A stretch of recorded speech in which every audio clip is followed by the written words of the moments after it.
Next gen astro ஆன்மீக அன்பர்களே, December மாத சோழி பிரசன பலனை இப்போ பார்க்க போகின்றோம். காரணம் என்னென்னு பார்த்தீங்கன்னா, 2025ஆம் ஆண்டு இறுதி மாதம், கடைசி மாதம் இந்த டிசம்பர் மாதம்.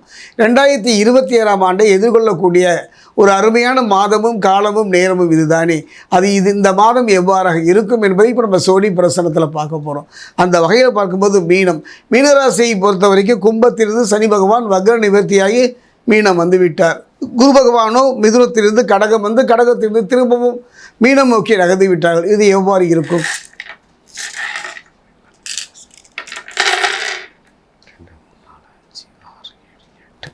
மீனராசியில் இருக்கக்கூடிய புரட்டாதி 4ஆம் பாதம், மீனராசியில் இருக்கக்கூடிய உத்திரட்டாதி, மீனராசியில் இருக்கக்கூடிய ரேவதி,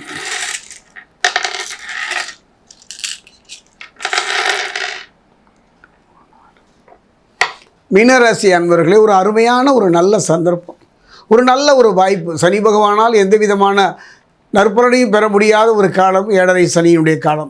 அப்படிப்பட்ட ஒரு சூழ்நிலையிலும் கூட 9 கூடிய செவ்வாய் 10இல் மாறுவது அது ஒரு அற்புதமான ஒரு யோகம். அந்த யோகத்துக்கு பேர் தான் தர்ம கர்மாதிபதி யோகம்னு சொல்லுவாங்க. இந்த தர்ம கர்மாதிபதி யோகம் பார்த்திங்கன்னா பிரச்சனைகள் இல்லாத ஒரு வாழ்வை தரும், குடும்பத்தில் நிம்மதி தரும், எது வந்தாலும் அதை எதிர்த்து போராடுகின்ற மன தெளிவையும் மன தைரியத்தை தரும். போதுமே பொறுமையுடன் அமைதி காப்பது அவசியம். இந்த காலகட்டத்தில் கொடுக்கல் வாங்கலில் கவனம் தேவை. 7ஆம் தேதி வரை செவ்வாய் 9ஆம் வீட்டில் பலவீனமாக காணப்பட்டாலும் கூட 7ஆம் தேதிக்கு பிறகு பலவீனமாக காணப்பட்டாலும் கூட 7ஆம் தேதிக்கு பார்த்தீங்கன்னா அற்புதமான ஒரு யோக பலனை தரக்கூடிய நிலையில் இருக்கின்றார். அதே நேரம் பார்த்தீங்கன்னா இந்த 7ஆம் தேதி தான் ரொம்ப முக்கியங்க. காரணம் என்ன? 7ஆம் தேதிக்கு பிறகு 10ஆம் இடத்துல நன்மைகளை வாடி வழங்குவார். பலம் இழந்த செவ்வாய் பலம் அடைந்து அதே நேரத்தில் பார்த்தா அவர் இருக்கிற இடத்திலிருந்து அற்புதமான யோக பலன்களை தரப்போகின்றார். செவ்வாய் பலமாகிவிட்டார், கவலையே பட வேண்டாம். சனி பகவானுடைய பாதிப்போ அவர் தரக்கூடிய கெடு பலனிலிருந்து தப்பித்து விடலாம். அதிலிருந்து காக்கின்ற ஒரு கவசமாகத்தான் இருந்து உங்களை காக்கின்ற போகின்றது. அதே நேரம் பார்த்தீங்கன்னா அதாவது செவ்வாய் 9ஆம் வீட்டில் பலவீனமாக காணப்பட்டார் என்று சொன்னேன் அல்லவா. அப்படிப்பட்ட ஒரு சூழ்நிலையில் முன்கோபங்களும் எரிச்சலும் கோபமும் வரத்தான் செய்யும். அந்த எரிச்சலும் கோபமும் உறவின் மீதோ இல்லது நாம் வேலை செய்கின்ற இடத்திலோ மற்றவர்கள் மீதோ காட்டாமல் இருப்பது நல்லது. தானுண்டு தன் வேலையுண்டு இருப்பது இந்த காலகட்டத்தில் சிறப்பு. குறிப்பாக பாருங்க, எடுத்த காரியம் யாவும் வெற்றியை தருகின்ற சூழ்நிலையை செவ்வாய் தர இருப்பதனால கொஞ்சம் நிதானமாக இருங்க, பொறுமையாக இருங்க, விட்டு கொடுத்தீர்கள், அனுசரித்து போங்கள். இது ஒரு அற்புதமான யோக பலனை தரும். ஒரு நெருப்பு தொட்டால் சுடும் என்கின்றோம், பிள்ளை தொட்டுத்தான் பார்ப்பேன் என்பதை பற்றி இல்லை. என்னுடைய அனுபவத்தில் செவ்வாய் பலமும் பலகீனமும் மிகப்பெரிய ஒரு மாற்றத்தை மீனராசிக்கு இந்த மாதம் தரப்போகின்றது. எடுத்த காரியத்தில் வெற்றி என்று சொன்னேன் அல்லவா, அது செவ்வாய் பலம் பெற்ற பிறகு. அதே நேரம் பார்த்தீங்கன்னா 2 கூடிய செவ்வாய் அவரை வக்ரகதியில் பார்க்கும் குரு குடும்பத்தினிடையே சின்ன சின்ன சட்டைகளை வந்தாலும் கூட தலைக்கு வந்தது தலைப்பையோடு போச்சு என்பதை போல அந்த நிலையை மாற்றுவார்.